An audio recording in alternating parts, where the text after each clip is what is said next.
Hi everyone, this is All Things Esoteric, episode 12 with Anthony and Kate. Good evening. Welcome. Well, last week we finished Pluto, so you might be thinking we're done covering the bodies in the solar system that we cover on the natal chart, but you'd be wrong. We're going to talk about 4 more today. We're going to talk about asteroids Vesta, Ceres, Juno, and Athena Pallas.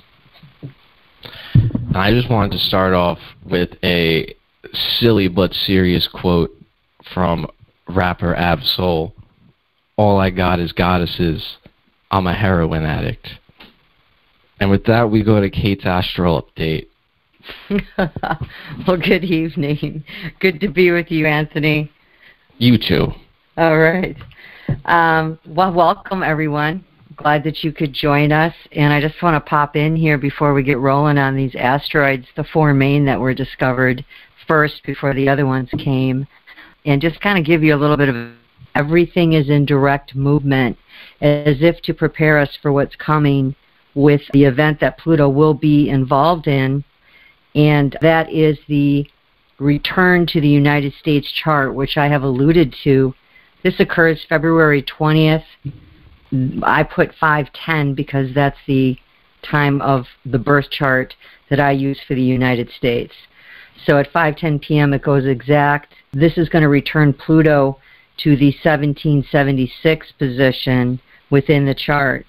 I had talked about the United States having Pluto in the 3rd, and it can also be seen in the 2nd. It all depends upon your house style, and we haven't gotten into that at all, the different types of ways that you can read a natal chart, and they are different, but I think that they're all beneficial in their own right, because I have used several systems and I see how in one certain aspect things are going on in my life, and then in another aspect I see it change, and it's almost like the different houses and the different styles give you a different flavor of how to approach.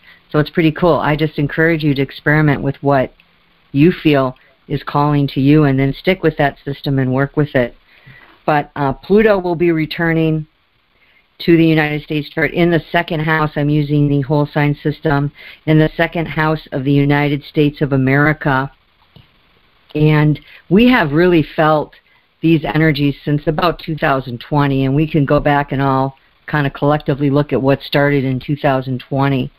But I encourage you to look at the timeline. That's not what this call is about tonight, but the podcast about tonight, but the timeline of what has occurred since 2020 to today.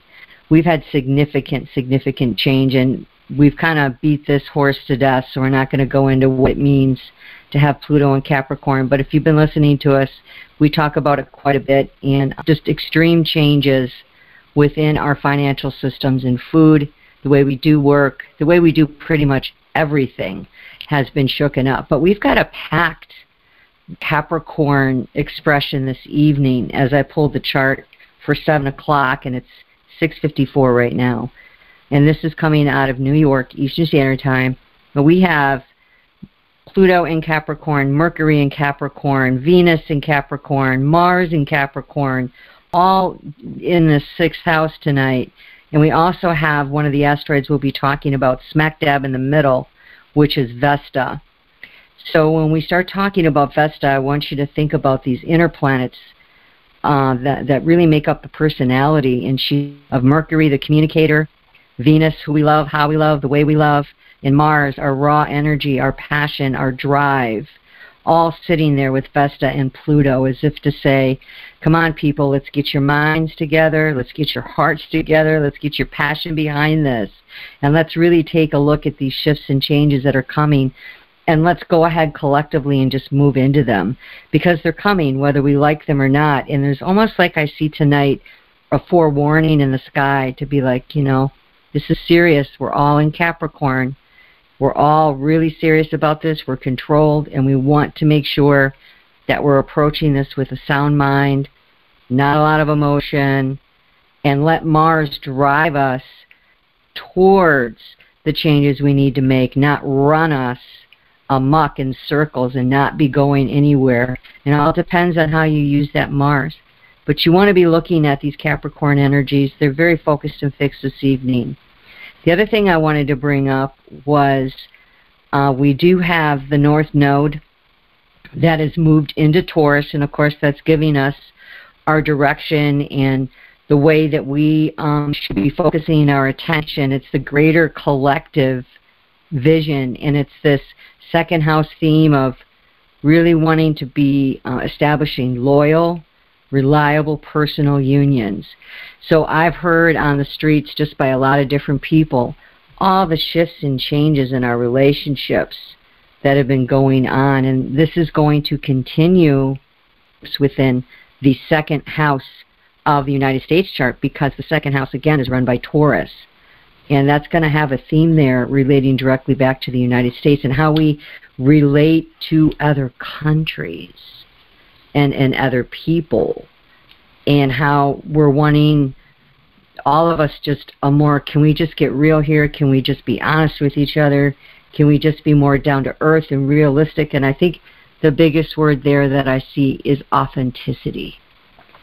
And people are pretty much, if you follow any of the reels or the TikToks that show up and the YouTube stuff, over and over and over I see this, people saying, you know what, this is the way I used to be, but now I'm not going to be that way anymore, and I'm not going to allow, and then they go into what they formerly allowed, and now they're making changes. And we see this sweeping change in relational energies across the board. So I wanted to bring that up, and also the Pluto return in the United States chart, and it returning to that 1776 position. And we're just going to continue to see this breaking down of traditions and the way that the government used to do things, and it's going to slowly metamorphosize and change into that Aquarian energy, which is where we're going. So it's going to take a while. It's not like bad energy. There isn't anything wrong. It's all a matter of the way that you take your chart and you take your personal energies and you connect with what's out there. And obviously first to what's within. Super, super huge and important. But I do see Ceres tonight, which we'll be discussing as well. She is sitting right next to that North Node in Taurus. So not only do we have this Capricornian theme with Vesta, we have a Taurian theme with Ceres, which is really important. And as we talk about her, that'll make more sense. We have the Passion tonight with our Ascendant in Leo. We've got fire coming in tonight, and Anthony's excited. I can feel him ready to go. He was super excited when we got on the call to open this up and start the podcast tonight. So I'm going to go ahead and hand it back over to you, Anthony. Looking forward to what you have to share. All right, so for Vesta, some basic information. This comes from worldhistory.org. Vesta was the goddess of the hearth, the home, and domestic life in the Roman religion, identified with the Greek goddess Hestia. She was the firstborn of the Titans Kronos and Rhea, and, like the others, was swallowed by her father. When her brother Jupiter, the Greek Zeus, who managed to escape their father's appetite, freed his siblings, Vesta was the last to be released because she was the first to be swallowed, so she is regarded as both the oldest and the youngest of the gods. She was very beautiful and attracted the attention of both Apollo and Neptune, who fought for her hand. Vesta rejected them both, however, and begged Jupiter to allow her to remain forever a virgin. When he consented to this, Vesta was pleased and took care of his home and hearth, thus identifying her with domestic life, but more importantly, with domestic tranquility. The hearth fire in the home of the ancient Romans was not only essential for cooking and food and heating water, but also served as a gathering place for the family. The Latin word for hearth is focus, which, of course, is used in English to designate a center of activity of interest. The hearth in Rome was most certainly such a center of activity, and the fire which burned there was most important. Vesta is always depicted as a fully clothed woman accompanied by her favorite animal, the ass. Since Vesta was a goddess of the hearth, she was also the patron goddess of the bakers of the city, and as the ass turned the millstone to grind the wheat for the bread, the animal became closely associated with the goddess. She is also frequently depicted as holding a kettle, a symbol of the hearth, and also cut flowers, symbolizing domesticity. Like the goddess Bastet, in Egyptian belief, Vesta was of special service to women, but was popular with both sexes. She was the protectress of Rome, in that she cared for and maintained the homes of each of its citizens. Of all the Roman deities, only Vesta was accorded the honor of full-time clergy devoted solely to her rites. That's what I got on Vesta. And then I'm going to circle back to Vesta, actually, because there's something her and Athena share that I'm going to go deeper into. Okay. So I just want to give a huge shout out. There is not a lot of information out there on the goddesses of credibility that we can take and kind of grab and apply to our daily life in a simple way. And there is a book called Asteroid Goddesses, The Mythology, Psychology, and Astrology of the Re-Emergent Feminine by Demetra George and Douglas Bloch. I highly recommend it for the serious student of the main 4 asteroids that were discovered near each other. She has done an amazing job. There's so much information here, and I've taken some of my information from her book tonight, so I want to give credit where credit's due. And I'm just going to go ahead and get started here in what I found. Now, Vesta was discovered in 1807, and her orbit around the natal chart is 3.63 years. And I think it's important to get a little bit of a background on the asteroids, and I want to go into that for a minute if you'll give me that time. Can I do that? Yeah. Okay. So until the discovery of the first 4 main asteroids in the 19th century, they were discovered, we only had the classical planets. And of those, the only feminine planetary bodies in astrology were the moon, which was the mother, and Venus, which is the wife. The asteroid goddesses expanded the scope of the feminine beyond the personal planets. The sun, moon, ascendant, other planets, the aspects, angles, and the houses they reside in will give an indication of just how these asteroids manifest themselves. So they're important to look at within your chart. And we find this by looking beyond just the basic layers of the natal chart. And it's important to remember here, the stars impel, they do not compel. Elizabeth Hickey said that, a great astrologer who wrote the book, Astrology, A Cosmic Science. And it just simply means that just because the energies are out there doesn't mean that they are active in your life in the way that are beneficial or maleficent. It's just when you start to acknowledge these energetic energies and understand how they work and then partner with them, that's when you begin to see the growth and the change and the transformation and the transmutation. Yes, they're archetypes. This is correct. But they were discovered and they are real and they do have an energetic footprint. And there's a lot connected to these asteroids, so they're really worth a look. In our own depth of knowledge and understanding and its application are going to determine how, when, and where these energies are going to work for you. So you see this horoscopes that show up online, and they're about a paragraph long, and they give you the general energies that are going on, and that's valuable to know. But if you really want to see where these, which we're about to get into, these asteroids deeper, really want to work in your life, you've got to be able to learn them, then study your map, and then seek how to apply them. So what I thought was interesting, and I just want to kind of go to the right on this for a minute and see how you feel about this, is, you know, as I was studying for this, it came across my mind, like, why has this been hidden? Like, why don't we know about this? And why was it systematically suppressed? And as if to remove it, like, out of the commoner's hands, I put here. And once it was out of commoners' hands, it wasn't in the classrooms. And once it wasn't in the classrooms, it's not in the schools and the universities. Then it doesn't show up in business and all the other branches. Astrology in general? Right, astrology and just the understanding of it all. Well, it just kind of got thrown out along with all the other magical shit because of Christianity. I mean, since the Catholic Church has been established, it essentially has been authoritarian spiritualism, right? Exactly. It was a genocide of everything not Christian. So, you know, of course, they just think of it as witchcraft, this is correct. Evil, the devil.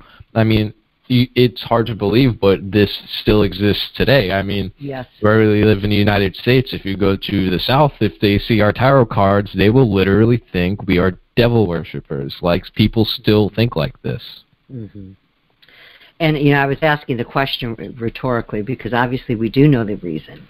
You know, I said, why did you kill our medicine men and our shamans and our healers and our witches?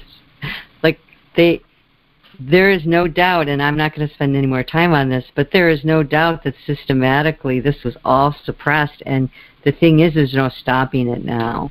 It's all coming out, and the internet has propelled this information to come where it was buried up and out. And I think that it's going to have a significant, over the next 5 years, we're going to see a significant shift in our consciousness, is what I'm saying here. It's going to make a huge difference. I think people are going to be more ready to be open to the science of astrology and not just that it's some pseudoscience or something, because it's real. There are too many, I just have to give a pitch here, there's too many documented actual events that have transpired in our culture, history of the world that match what the science of the chart would say at that moment or at that time frame. And we can take these moments in history and we can look at the sky because it's predictable. We know the orbits. We know how the planets move. We know how long it takes for them to move. It's all reliable and predictable. And we see what happens when we have certain configurations. And of course, some of them are new, because when's the last time we saw a Pluto return in a chart? We haven't. It's 248 years, right? It takes a really, really long time. The only time that we'll see Pluto return is in the outer charts of the world. The countries, the states, the cities, all of that. We'll never see it in our personal lives. So I think it's important to know that along with the planets and astrology itself, these asteroids have a place. And with the emergence of these asteroid goddesses, they coincided with what was going on specifically within the United States of America, which I find really profound, and she goes into it in this book. But she says the first 4 feminine asteroids that were in the 19th century discovered coincided with the increased rise of the feminine and the feminine influence globally, thus the subsequent participation within a society. We saw and continue to see this in issues in areas of work equality, personal rights, competing, ruling, creative efforts, and expressions, and reigning within boardrooms over cities, states, and countries. We have seen and will continue to see, this is all my words here, the masculine impacted by these newer, the masculine has also had to shift and grow and adjust and change. And we're seeing how that is being challenging, aren't we? And so many changes in the expression of the masculine in the last 50 years. It's just incredible. And I think sometimes we even need to relearn what we've forgotten regarding the feminine. And all of us, including the feminine expression, and our children are navigating this changing landscape. And where once it was familiar and traditional, and you don't probably know that as much because of the year that you were born. But for me, having all these years behind me, it's like I see what's happening. And tradition is changing, and it is shifting. And you and those in your tribe of the younger generation are bringing this to the forefront. And, if you look at what occurred in the 19th century, we had the first women's conference held in Seneca Falls, New York, which was organized by the ardent women's rights activist Elizabeth Cady Stanton and Lucreta Mott and Susan B. Anthony. And there were other notable women present there. I'm not trying to not mention people because there were a lot of women involved in this. But there were 300 women who gathered there in courage and bravery and, challenging the rights for women and equality. And in August 18th, 1920, it ended women's suffrage. And there were many, many different changes that came down the pike. So I think it's important to see how, as the asteroids came out, we also saw huge shifts in culture. And how are they helpful? Just like the planets, they express vibrational energies that interact with the Earth. So where these show up in your chart will reveal where and how these energies want to work with you. And we've been taught gender rules, how a person defines and expresses themselves. And I think we're beginning to see the flaw in this when a person, without even trying, naturally defaults to an expression that does not match their gender, meaning their sexual apparatus. And I've been studying this and looking at it closely, and we can't ignore this any longer. We need to, whether we understand it or not, I think we need to understand that this is very real for some people. Do you know what I'm saying? I'm sorry, you cut out for a second. The feminine coming into gender and the feminine expression coming out more in our culture, where we're not tying it to your physical. Right. Well, you definitely see more feminine men and more masculine women, and it's definitely more acceptable to behave in those ways. Right. And we're seeing it in their expressions. I think they're represent in communities, in arts, music, films, culture, society. And our societal norms and traditions are laying a new groundwork for rebalancing the feminine and the masculine. I mean, there's something occurring that we can't, say that it's not happening is where I'm going with this. It's definitely real. And the asteroids, gods, goddesses, and dwarf planets, they all fit under the transformative signs and planets. And so when you look at the natal chart, it's divided in certain areas and in certain ways.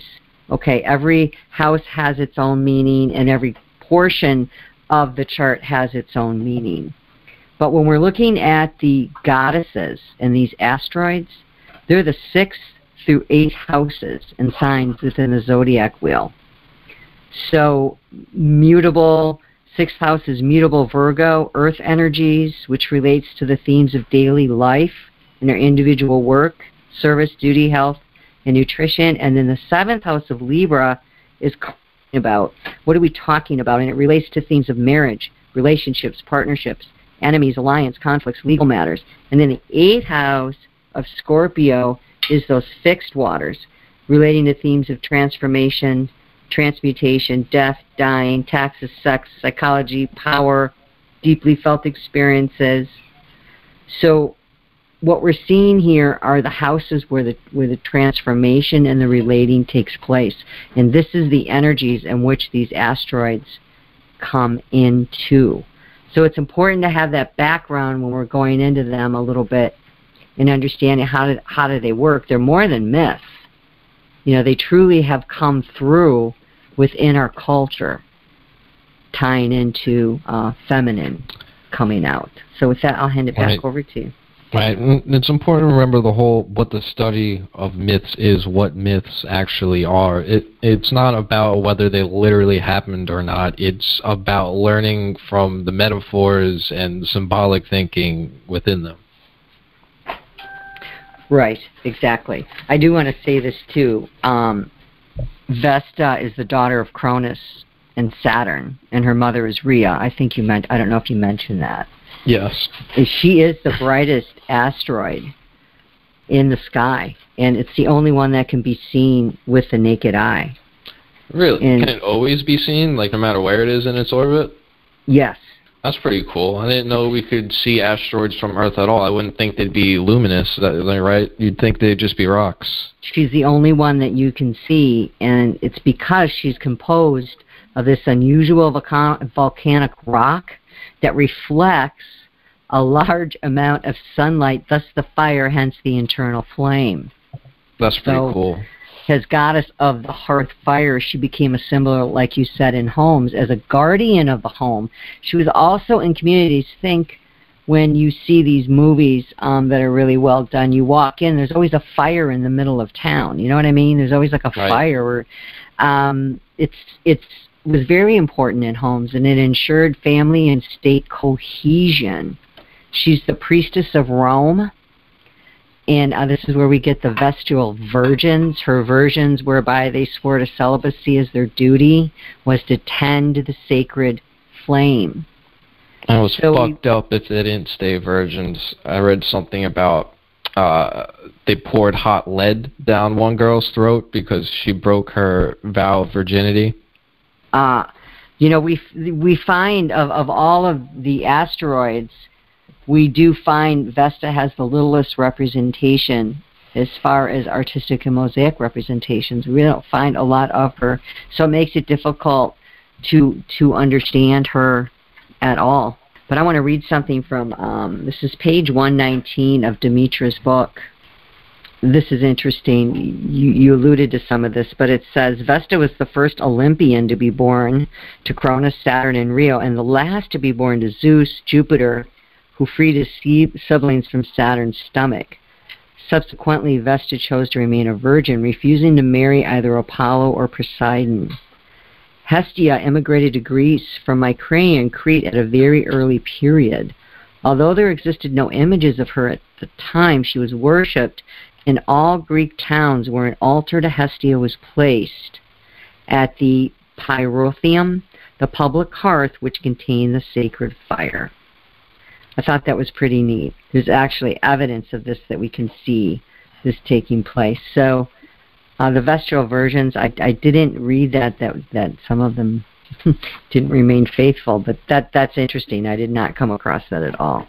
But her symbols are internal flame, torch, altar fire. You said ass, and I have donkey. So same thing, interesting. Yeah, and she's associated with Virgo and Scorpio.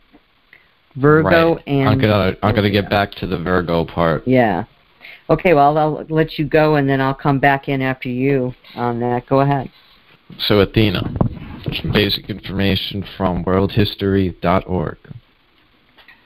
Goddess of wisdom, war, and the crafts. Epithets of Athena include Pallas, meaning girl, and Parthenos, meaning virgin, living up to which she is conspicuous amongst the gods of Greek mythology for not indulging in illicit relationships with other divinities, demigods, or mortals. Other epithets were Promachos of war, Ergane of the crafts, and Nike, victory. Nevertheless, the goddess was noted for her military prowess. Athena is also the patron goddess of household crafts, giving mortals the gift of cooking and sewing. Objects associated with the goddess include an owl, symbol of wisdom, and the olive tree. She is often depicted in art with armor and the golden helmet, a shield, and holding a spear. Her armor is the aegis, made in some accounts from the skin of a giant hung with tassels of gold and featuring the head of the Gorgon given to her by Perseus.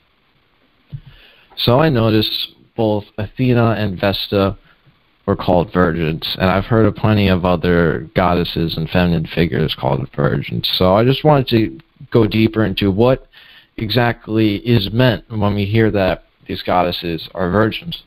So immediately I came across a lot of astrology and feminist blogs saying that virgin means unmarried. It has nothing to do with sex. So I thought, well, that's an interesting idea. Let's look into it. So I looked into the etymology of the word virgin. The English word virgin comes from the Old French word, I'm guessing it's pronounced virgin, and virgin comes from the Latin word Virgo.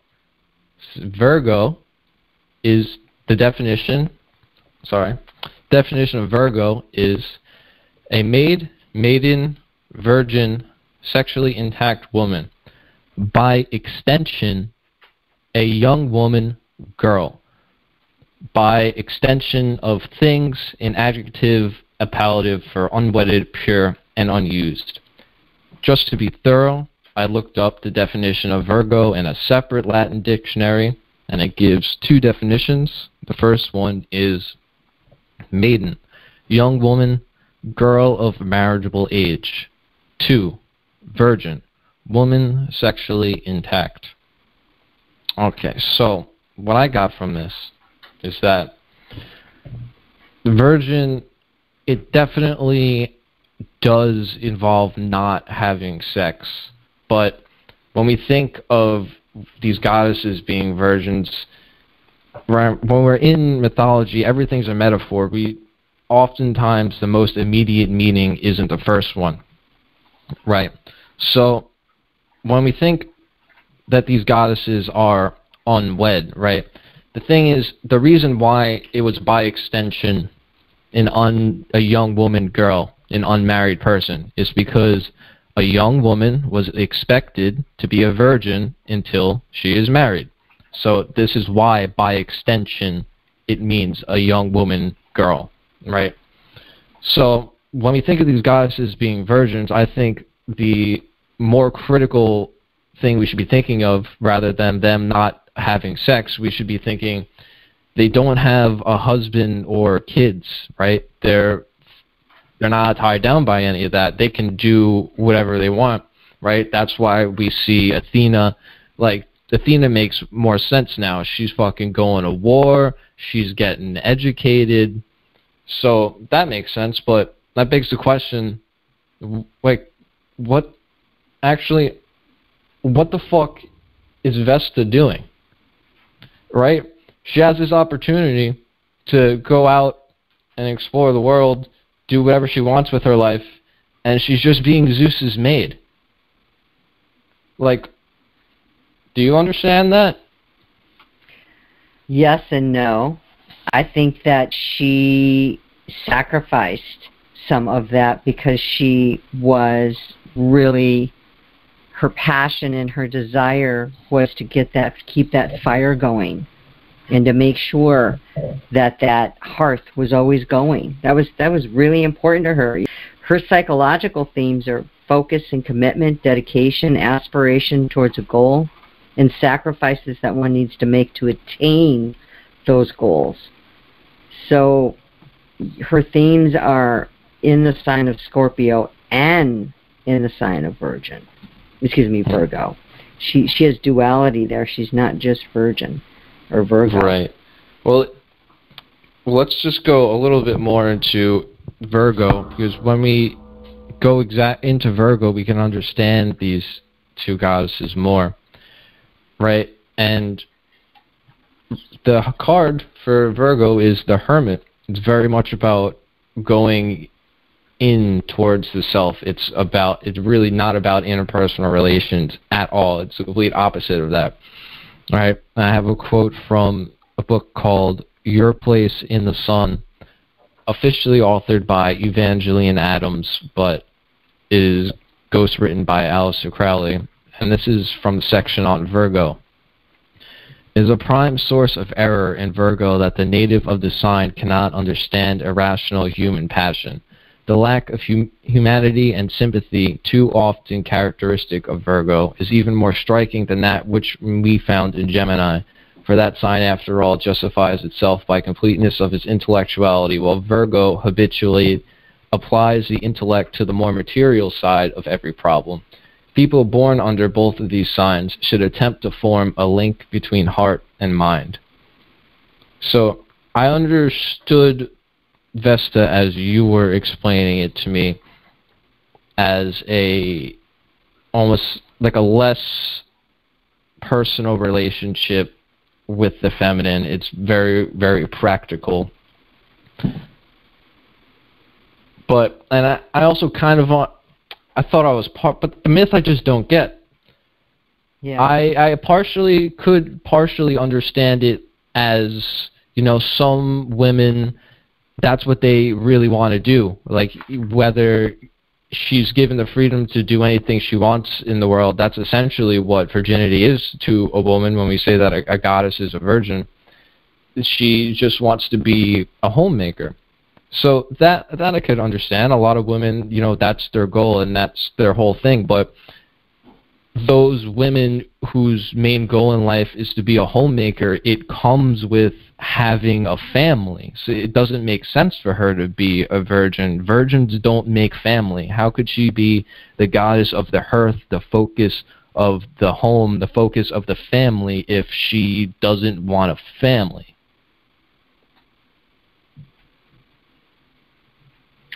She goes into the astrology of Vesta here. Let me read this because this might answer some of it for you, which I think is very, very powerful, because she puts Vesta under Scorpio as well as Virgo. And she says, because Vesta, the keeper of, this is page 124, because Vesta, the keeper of the Vestial Virgins, is depicted as the Virgin in the Virgo pictograph, most astrologers have given it rulership over that sign.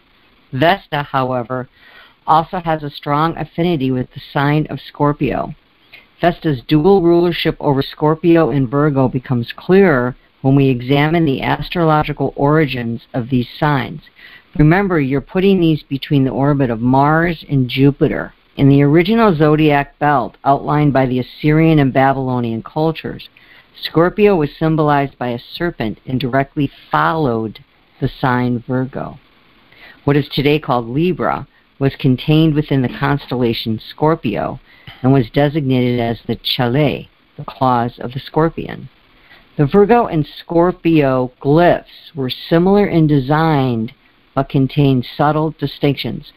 So have you seen the Virgo glyph? It's that M. Yes, and also Capricorn's very similar. It's very hard to tell them apart. It's just different number of bumps, basically. The M of Matter Mother was turned inward in Virgo, while in Scorpio the M of Matter Mother was turned outward.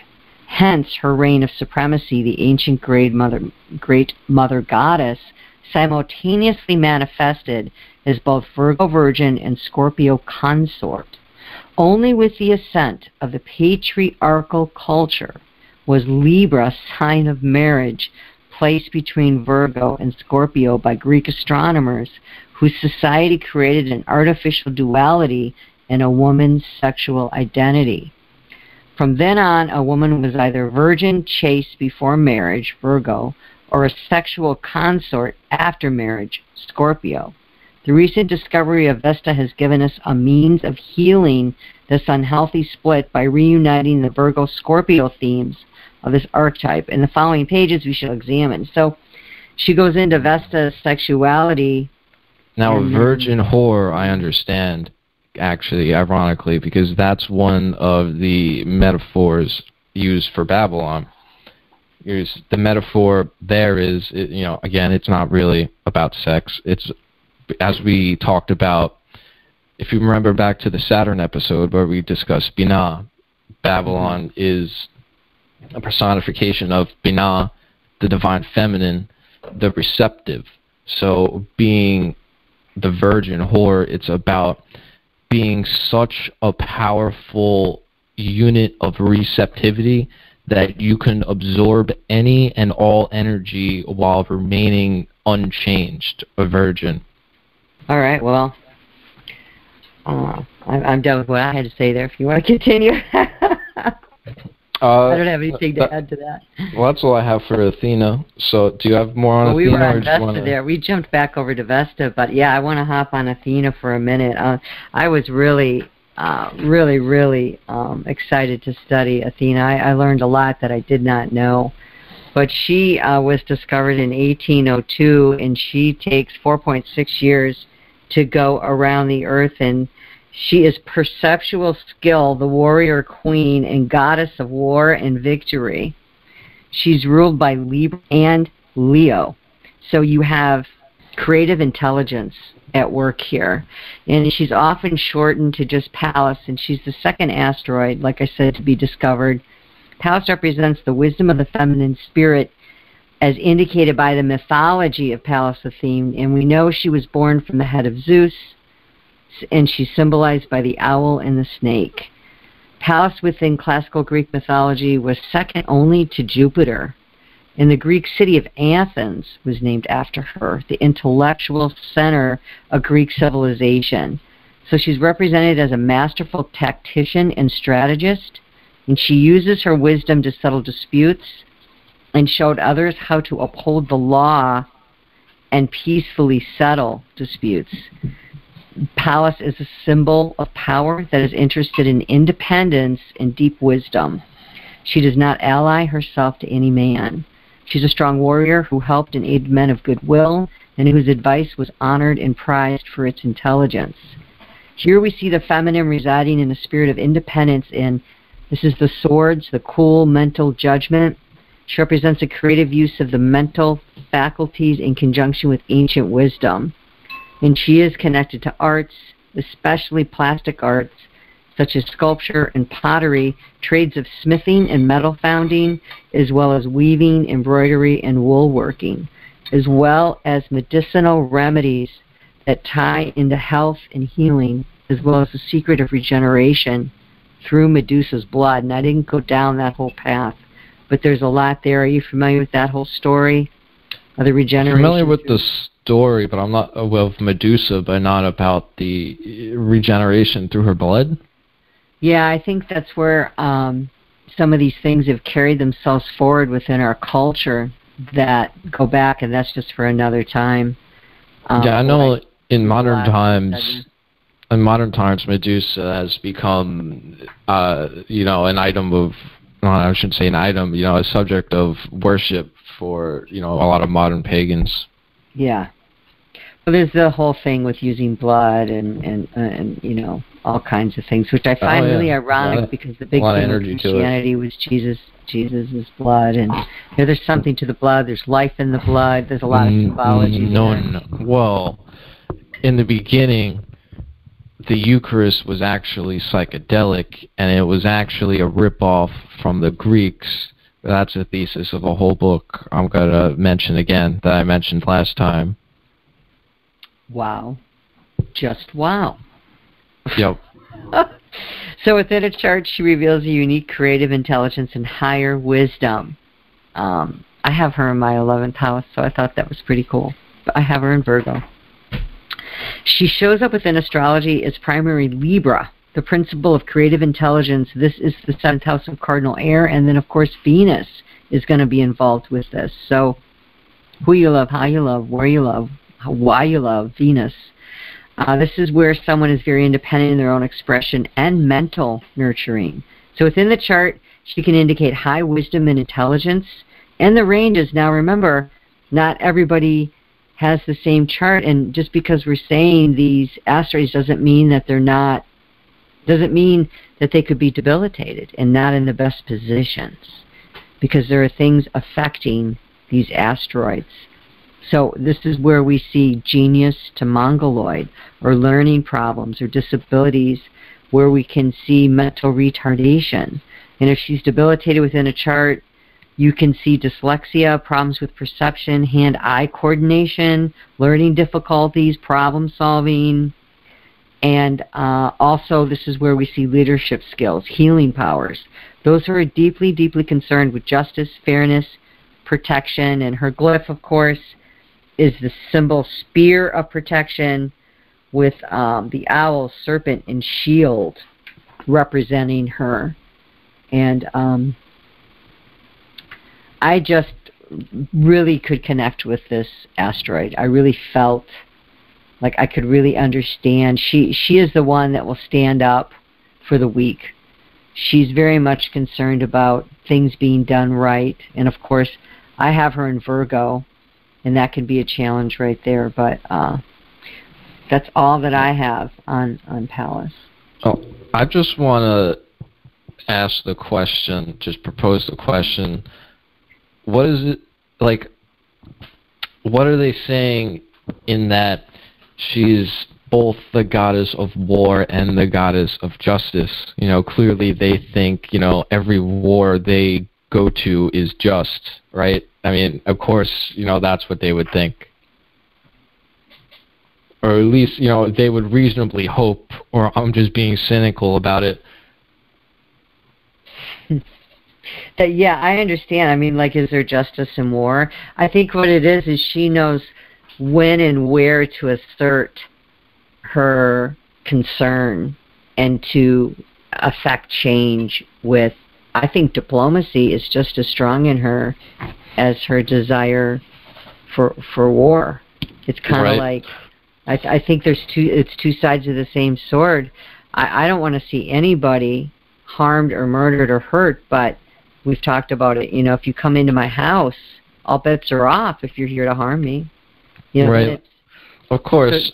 So, yeah. Of course you would want your goddess of war to also be a goddess of justice. Of course you would want every single war to be just. But what I'm thinking is how the psychology of how that would play out, right? So all the Athenians think, well, Athena is on our side, so therefore everything we do is just. I hear you, man. I don't have an answer for you. I'm just feeling like a cynical Sandy tonight. I got you, cynical Sandy. Cynical Sandy. Well, she's sitting in Pisces in our chart tonight, and according to that, it says she shows a diffused perception.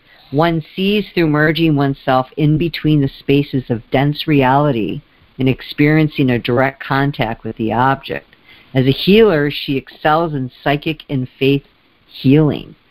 Success can be achieved through the psychological techniques of guided imagery, fantasy, and dream interpretation, as well as meditation, devotion, spirit guides, and spiritual practices. So, I mean, she's bringing those themes out big time, sitting in the 8th house in Pisces at 28 degrees, and she's conjunct Neptune. So this book puts her with Libra and Pisces? Puts her in Virgo, Libra, let me see. She is in Libra, Aquarius and Leo. So she's double air, one cardinal, one fixed, and Leo's fire. So you said 5 of those? 5 altogether, or did you say just those last 2? No, there's just 3.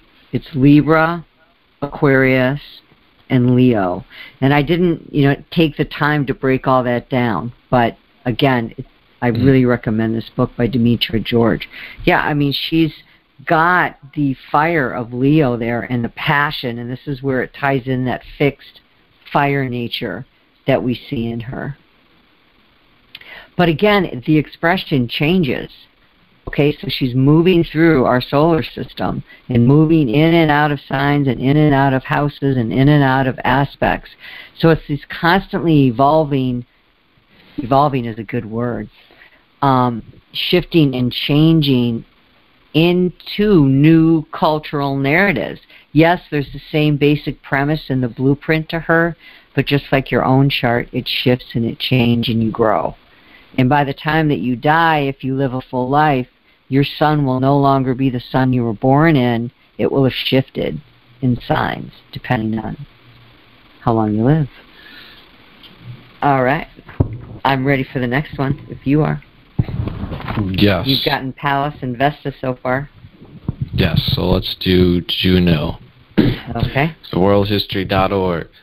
Juno was the Roman goddess who protected the nation as a whole, but also kept special watch over all aspects of women's lives. She is often thought of as the Roman version of the Greek goddess of love and marriage, Hera. Juno was the wife and sister of Jupiter.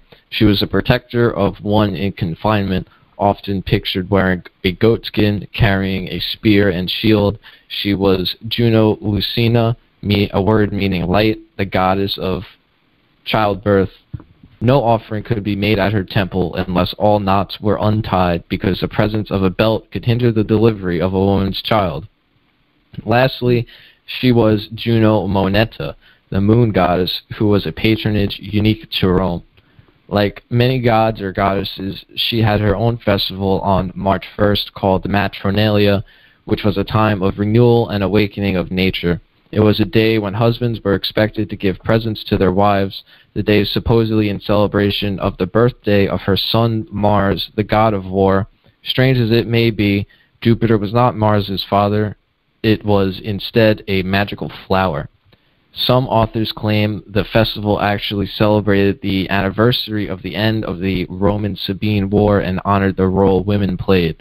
After the Sabine women had been kidnapped by Romulus, war began, but the women restored harmony when they threw themselves between the warring factions.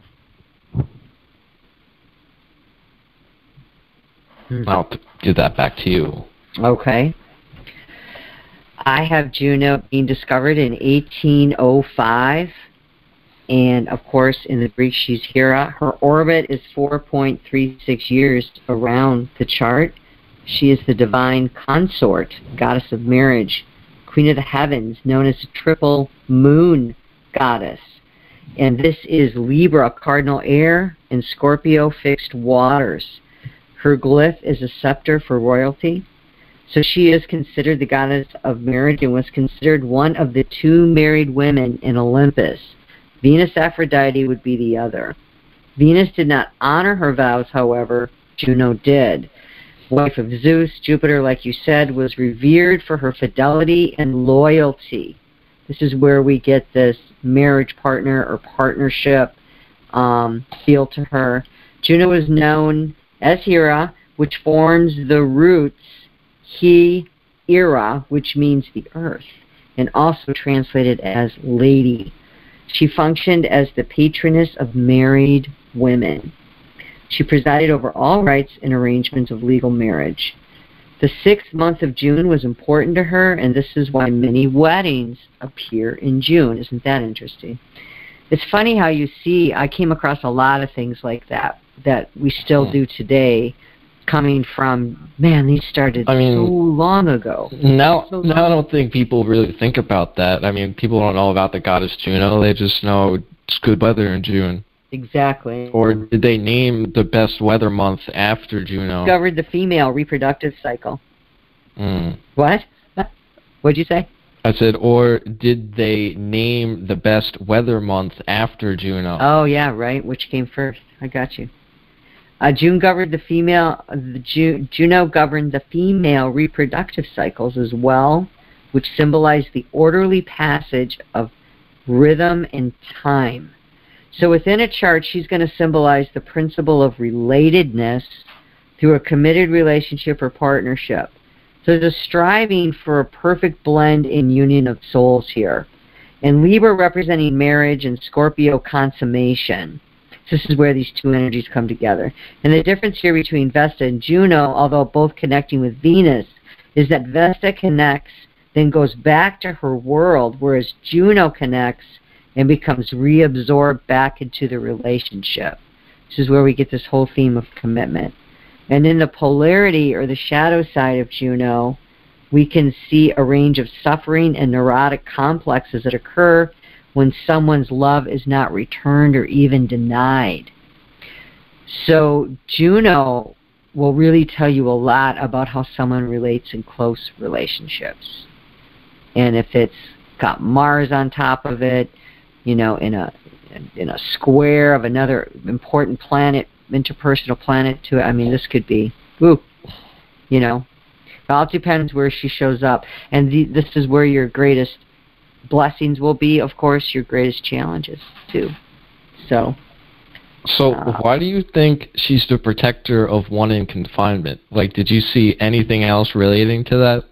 No, I did not. So then we have to ask the question, are they making an analogy between confinement and marriage? Otherwise, okay, why would the goddess of marriage also be the protector of those in confinement? I can see the confinement coming in on the negative polarity of Scorpio, who is fixed water and can hold on to things and confine you like a prison, because Pluto is Scorpio's planet, and Mars. You know what I mean? I guess her shadow side. Yes, you can see the rogue. But she was often known for being jealous because Zeus fucked around a lot. Well, there's a lot to that, isn't there? Yeah. But see, the whole thing about her is she stayed faithful. Well, no, actually, at one point she fucking tries to overthrow Zeus. Remember in the Neptune story, there was one other goddess involved, and she asked Neptune eventually to overthrow Zeus, and it's Juno, this other goddess, and Neptune fighting Zeus, but Zeus ends up winning. It kind of depends on where you're looking, because she does show up in different time frames throughout history. I've got the story of Zeus and Hera, and then the trials of Hera and Zeus, and how she's an idealized wife. Despite her stormy marriage, Hera became worshipped as the model bride and wife who sought fulfillment through her relationship. In classical mythology, her ability to remain faithful to Zeus despite his infidelity was considered her greatest gift. Those who attempted to seduce her, such as Porphyrion, Iphiales, and Ixion, Ixion, were violently rejected by Hera and severely punished by Zeus. In living up to her reputation for chastity, Hera repeatedly refused to dishonor her husband's bed.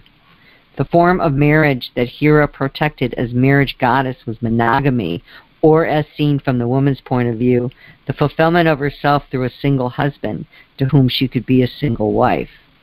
Ironically, this lawful union of male and female polarities were notably unprolific. Not more than 4 offspring are distributed to the divine couple: Ares, the war god; Hephaestus, smith god; Eileithyia, a childbirth goddess; and Hebe, the flower of youth.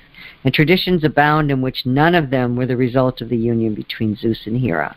Meanwhile, Zeus generated many of the Greek heroes through his sexual assaults upon Hera's priestesses and worshippers. So again, I think it depends on where you're looking. Right. Well, she was always faithful to him, but eventually she had enough of his shit, and she did try to overthrow him. Did she? That I didn't know. Good luck. I talked about it in the Neptune episode, and I actually just pulled it up, and this is in the first book of the Iliad. Achilles mentions this: "Help your brave son, therefore, if you are able, go to Olympus, and if you have ever done him service in word or deed, employ the aid of Jove.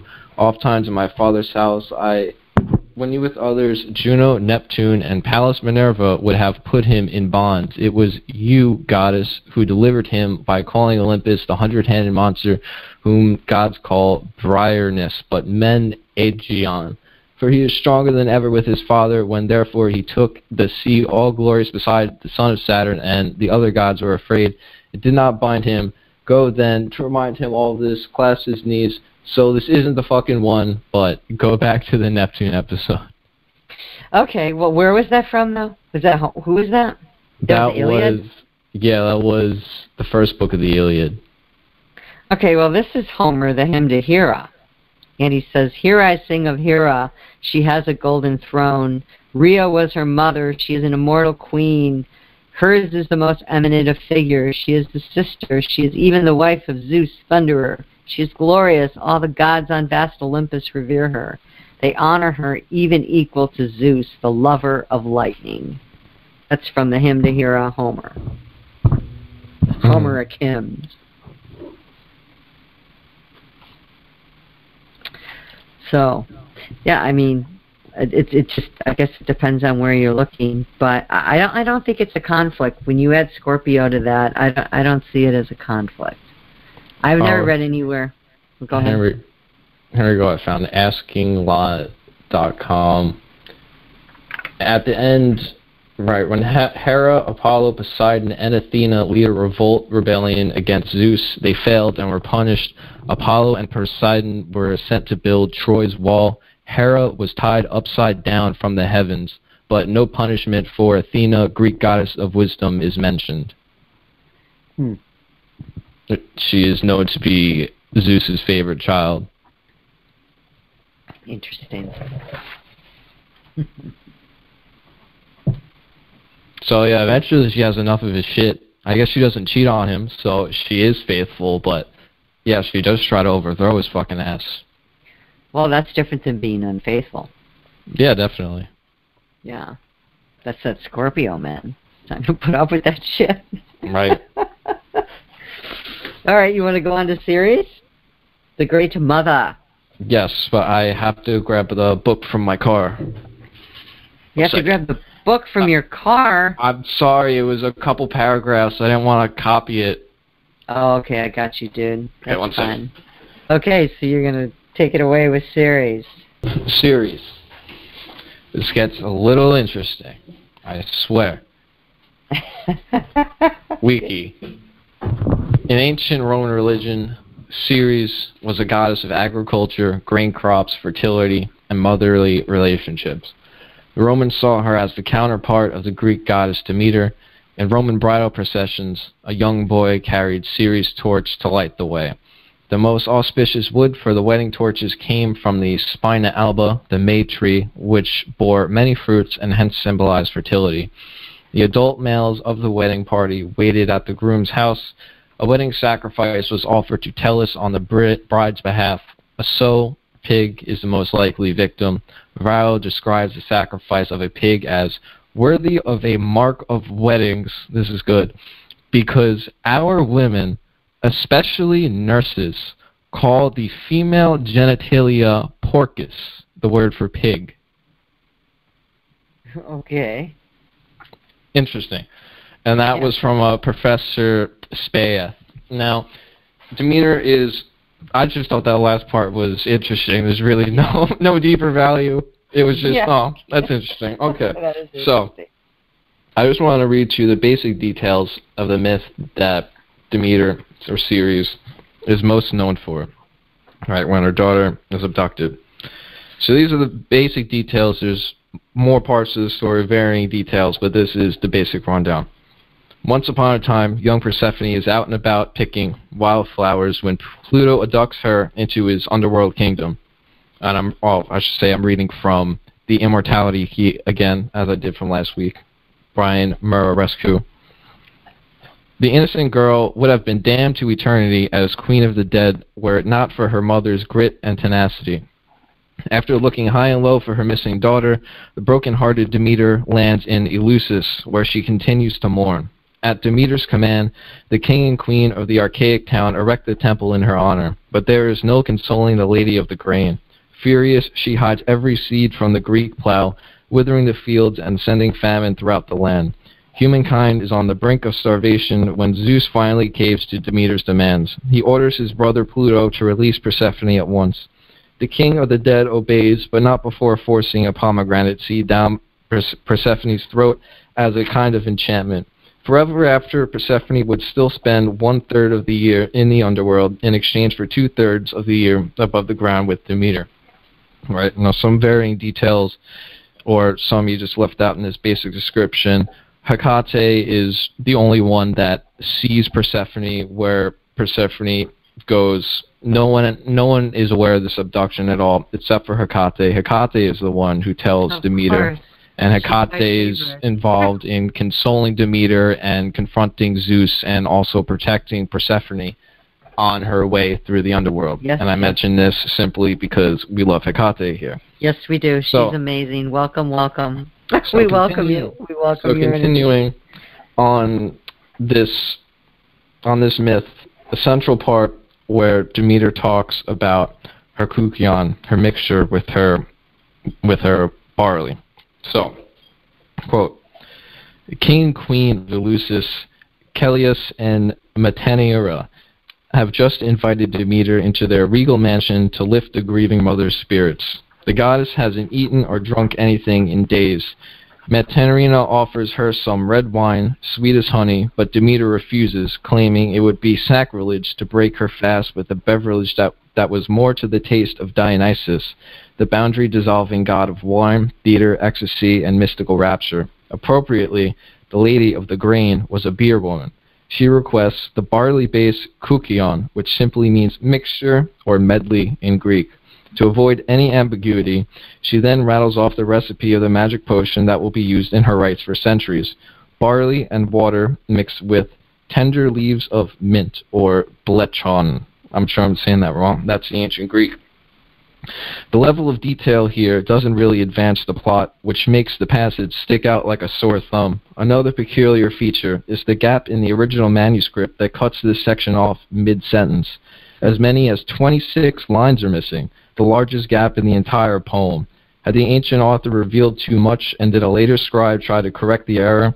Were other active ingredients of the Kukion originally included in the hymn to Demeter?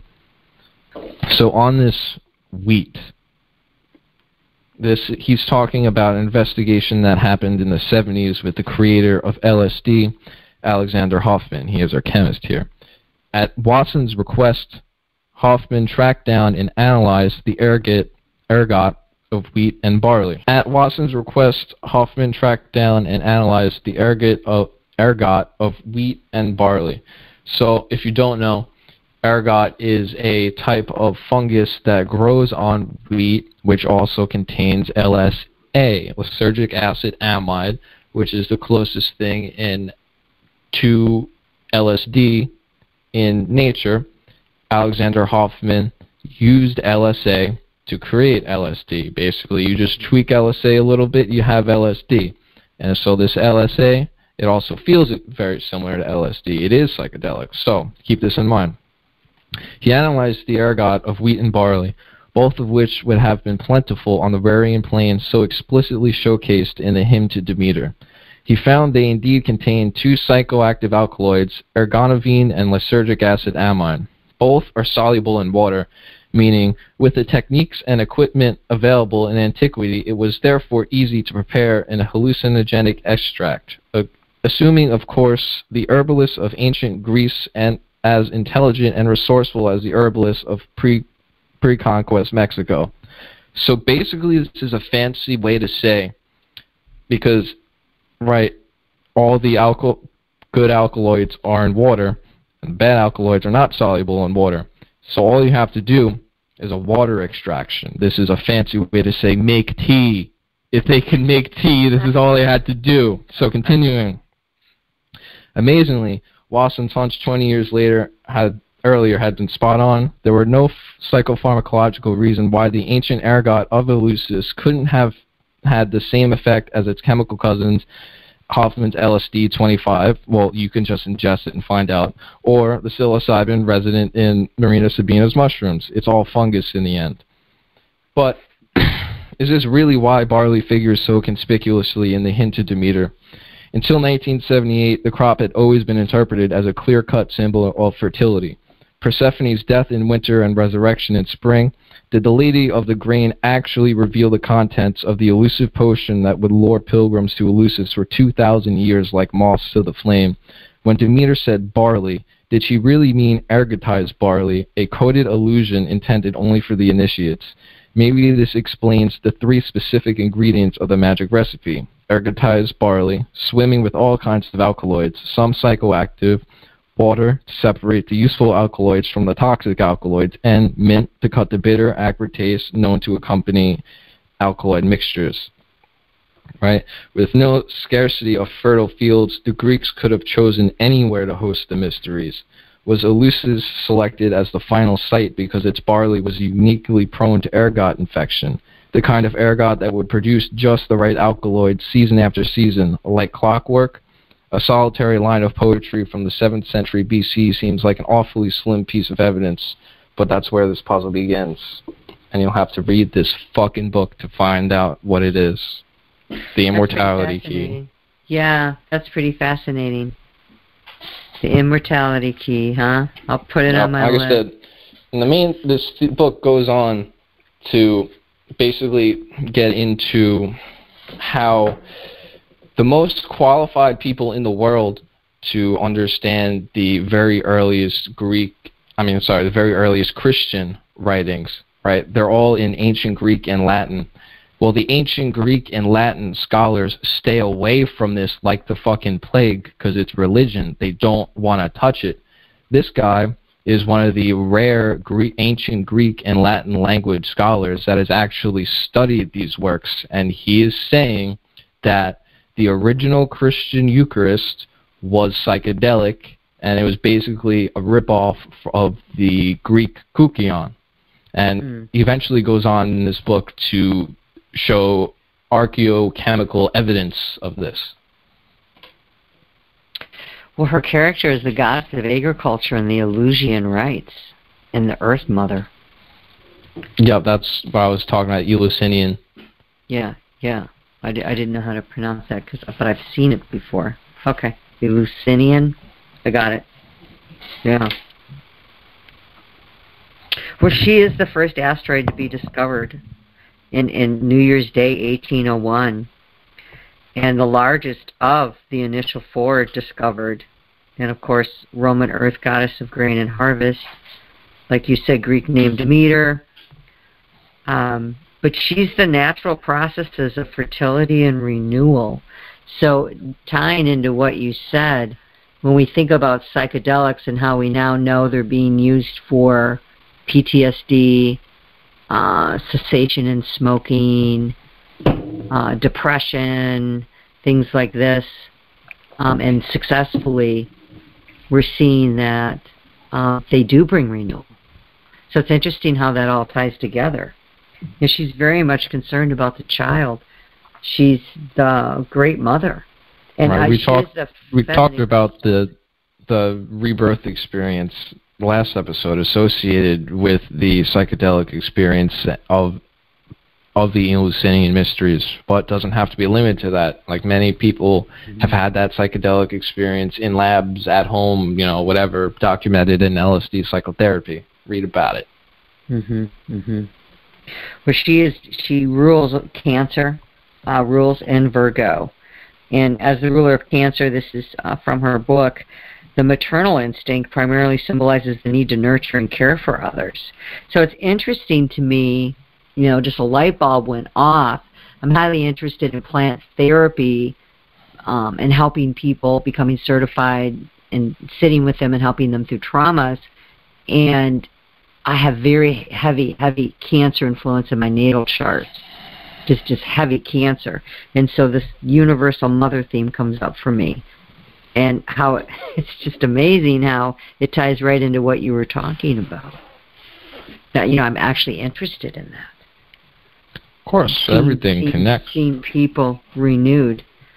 But as a co-ruler with the moon, she's also a co-ruler with Virgo. And Virgo is feminine in expression, has been seen by many as further refinement of the feminine principle.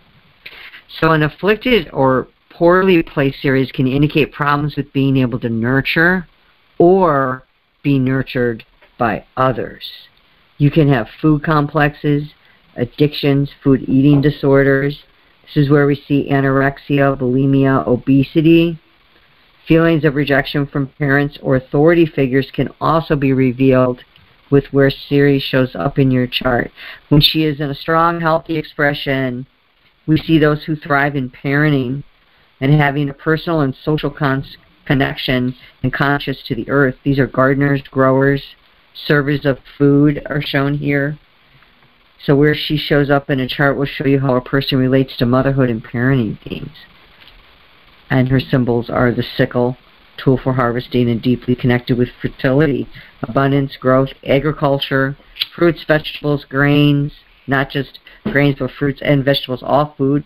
And the way our seasons change, so you can see how people handle change in seasons and change in their environment with where their Ceres is presented itself in its chart. Mothering and parenting and being a parent and how that experience transforms you shows up in Ceres. But there's something about moving through the cycles that I saw stood out to me, and moving through the change. Like, mothering is you get pregnant, 9 months later you deliver. But there's a whole cycle and a change there with women. And then we have the cycle and the changing with the moons, and the cycle and the changing with the menstrual period. So we've got this whole theme going on with cycles of change, transformation, and nurturement. And in that whole myth, and in, Hecate individually, in the myth, both we have the girl, the mother, and the crone. In the myth, obviously, Persephone plays the girl, Demeter is the mother, and Hecate is the crone, the older, wiser woman helping the mother through everything. And of course, in Hecate, you know, she's a triple goddess, three forms. She can easily be all three, all by herself. Right. Right. Well, this is where you can have compassion for the greater whole, or you could be really angry at the greater whole and frustrated. There's these opposites that show up with her, and it deals with themes of dying and death and releasing and grief and loss, because those are cycles too. It's not always, you know, happy, right? We have loss, which relates right directly back to what you're talking about, Persephone being abducted. When we talk about this rebirth experience, even when we talk about the psychedelic rebirth experience, we might talk about how great it is afterwards and how great it is for your life. But going through it is one of the hardest fucking things you'll ever do. You will be convinced you are dying, you will know terror. You will truly know what terror is. That is the experience of the underworld. So and it, you know, obviously it's not always like that, but I think that we can all remember experiences with psychedelics like that. Oh yeah, not every not every psychedelic experience is like that, but the big one, you know, the one that happens only once is like that. It really changes you, and it really transforms you, and and because what, you know, we're going to have a podcast on psychedelics, not that we know it all, but, you know, I think that's definitely worth talking about, and we'll get into that then. But my whole thing is you can look at it from the big one, as I say, in two different perspectives. You can look at it as you're experiencing the same thing that they experience in the Temple of Eleusis. You're going to the underworld. Hecate is helping you through. You know, eventually you come out and you're triumphant. Or you can go the scientific point of view, LSD therapy by Stanislav Grof, where he says you're reliving your birth experience, where at first everything's great. You're one with the mother, like Persephone's happy on Earth, and then the panic sets in. You're convinced you're going to die. You're going to be stuck like that forever. That's when Persephone gets abducted into the underworld, and she's panicked. She doesn't know what's going to happen. She hasn't arranged the deal where she comes up for part of the year yet. And then the next step in Mr. Groff's theory, of what he observes, is that there's the phase where the vaginal canal is open now, right? Before it was complete terror because the contractions were squeezing and squeezing and there was no way out. It's called the no exit phase. Now the next phase is you don't feel hopeless anymore. You feel like this is a battle you can possibly win. And this is when Hecate comes by your side and helps you, and she's guiding you. And then eventually you find Persephone and she's giving birth to the divine child, and you experience this whole rebirth experience, and that's where, you know, you're one with the universe and all that. So basically the myth of Eleusis and what Dr. Groff is describing in LSD psychotherapy, they describe the same experience. One is from a mythical perspective and one is from a scientific perspective. That is really well spoken. I appreciate you sharing all that. That is very well spoken. I think you're right. That's exactly, and again, that information has been, until recently, we see how that's been taken from us, where you see LSD was scheduled with medicinal mushroom, you know, magic mushrooms. Of course. You know, where they're scheduled. Yeah, it's with marijuana, all of that. You know, we're seeing all of these things change as the clock ticks by, and they need to. You know, they need to.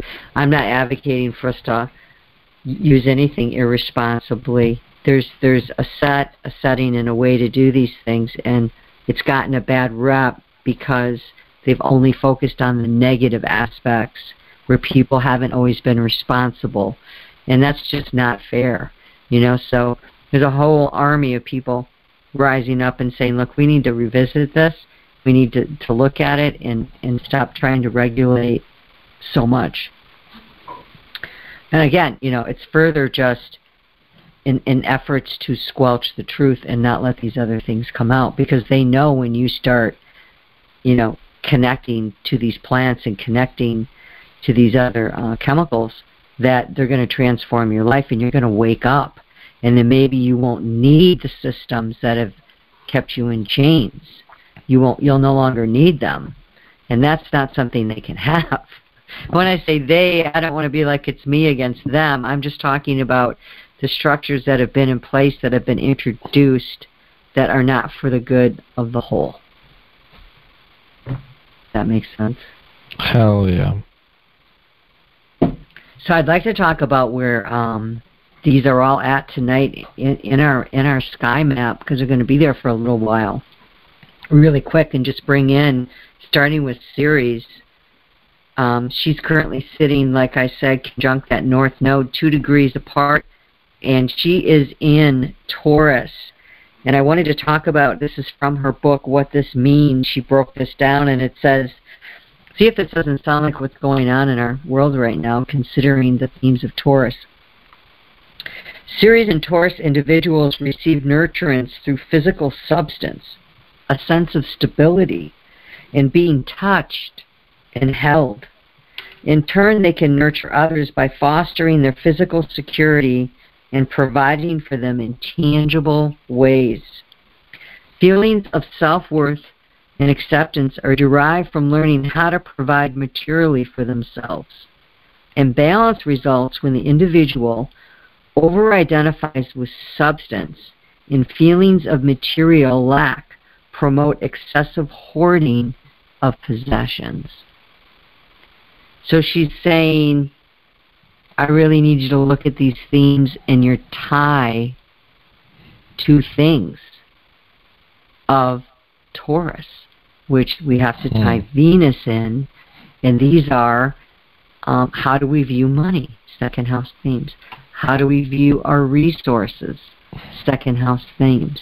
How do we view our self-esteem and our values and our valuables, which directly ties to our material security, which directly ties towards our attitude towards those possessions. Now, isn't it interesting that you said these were discovered in 1978? You said these 4 asteroids?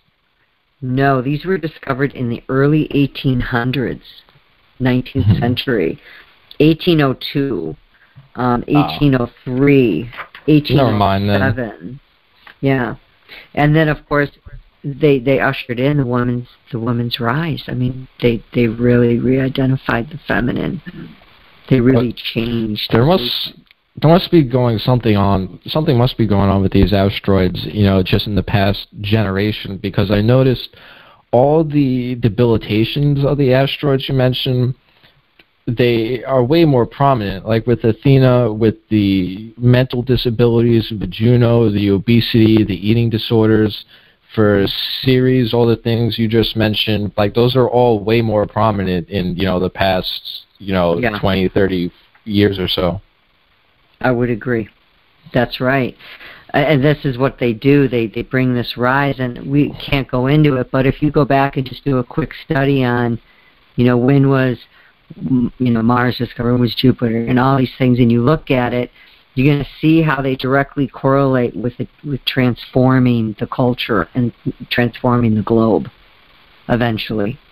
Like, here's a really good example of this, and this is just really small. I'm not going to go into all of this, but Hygeia is concerned with our health and our wellness, and this asteroid's been making its rounds, but now all of a sudden it's like we don't need masks anymore in schools. Have you seen this?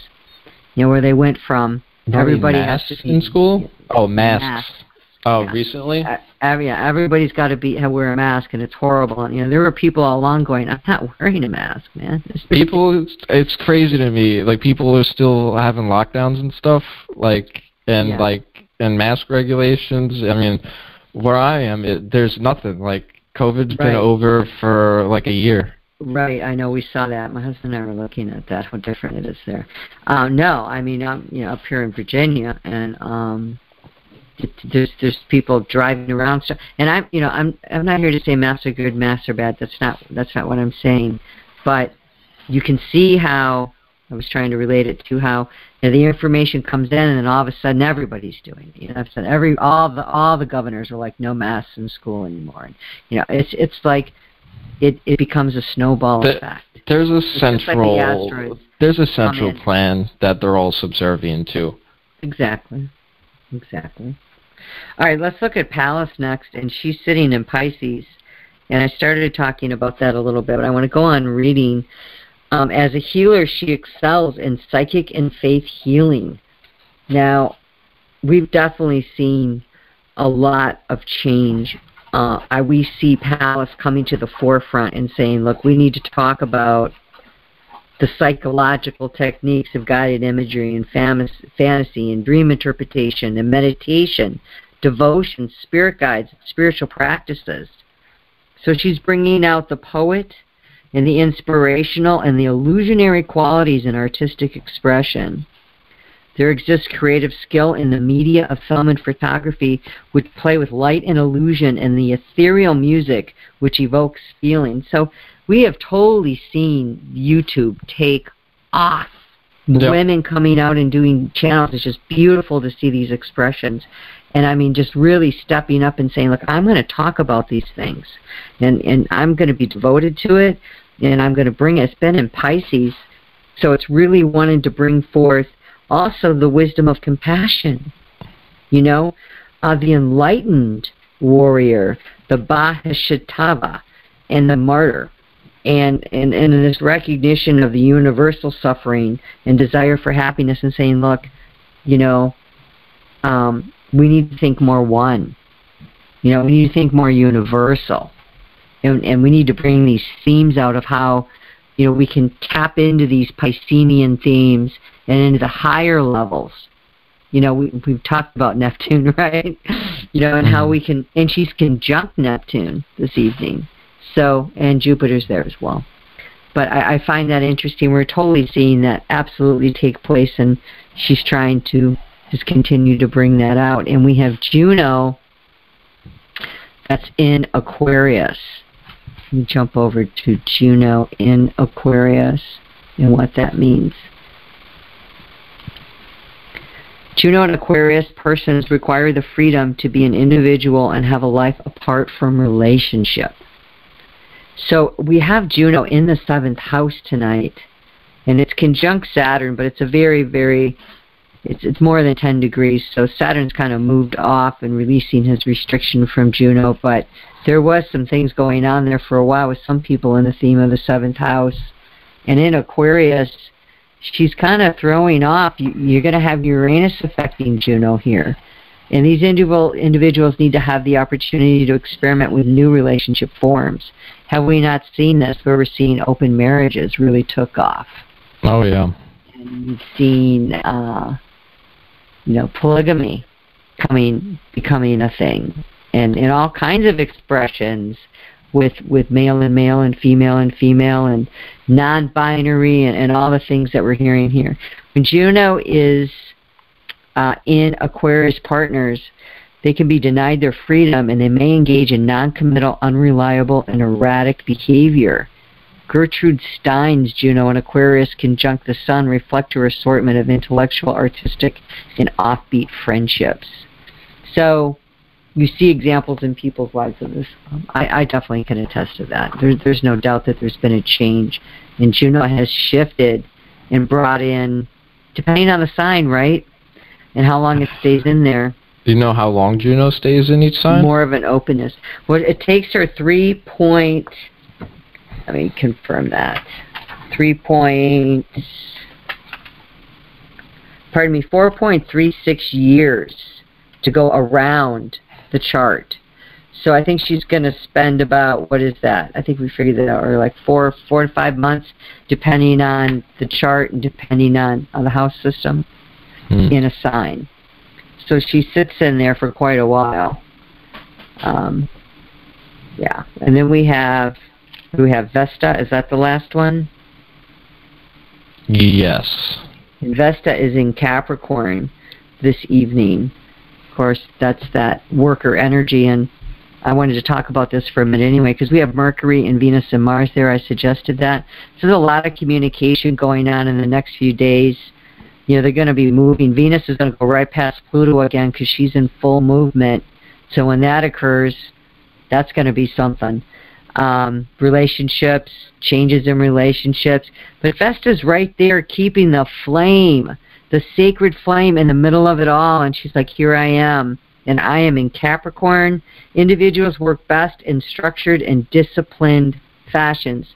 The work effort is often motivated by personal ambition and a drive to succeed.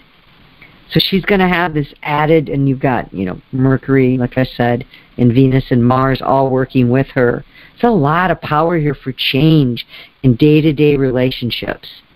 The ability to formulate and execute plans lead to success in administrative work, yet Vesta and Capricorn's strict adherence to rules and regulations can denote excessive rigidity. So these might be people in these situations that are like, look, this is just the way it's going to be. You know, I'm not budging. The presence of commitment and honor in the relationship is often necessary for sexual fulfillment, and these individuals may fear sexual intimacy and emotional involvement if they associate it with criticism, judgment, or loss of power and control. And I think loss of power or control is a big one for Capricorn. Discipline is marked and great attainments can be reached. These people expect success through paying their dues and obliging the system, because you remember Capricorn's connected to the 10th house. That energy is always going to be that goat going up the mountain and wanting to get where it's got to go. So it doesn't have a lot of flexibility, is what I'm saying. But you know what? In some relationships right now, that might be just what people need, to be more like structured and disciplined. Because it's a busy house with Pluto there and transformation whipping through that house. You know, you've got all these other planets following Pluto and absolutely getting impacted by Pluto, because Pluto doesn't move quick. So, but yeah, I just wanted to bring in the night sky of the asteroids. Yes, thank you. That was awesome. Yeah, that is all that I have on these wonderful asteroids. Yes. I appreciate you bringing in Ceres information on the grain. That is absolutely fascinating, and I had never ever heard that anywhere. Hell yeah. I mean, I've first heard it, I mean, Joe Rogan had this author on, and then all of a sudden I never expected Joe Rogan to be talking about Hecate, but, you know, there he was, and I was like, what the fuck is this? Was he really? Yeah, wow, because this author, it was a couple of years ago. If you search his name, you'll find it, Muraresku, the Immortality Key. And yeah, he mentioned Hecate's role in the, you know, the mysteries of Eleusis that I just explained before. Right. Well, there are other asteroids that definitely are warranted that I think should be touched in a chart, and we'll just see if that's the direction we're going to take next week. We haven't really talked about that. So we're pretty unscripted. We do our independent research. We don't really talk to each other much during the week, and then we just come together. And, you know, I just hope that this was beneficial. It certainly was for me, what you shared, and I appreciate your efforts. And thank you. Yeah, you're welcome. All right, is that all we got? Yes. Okay. Good night. Good night.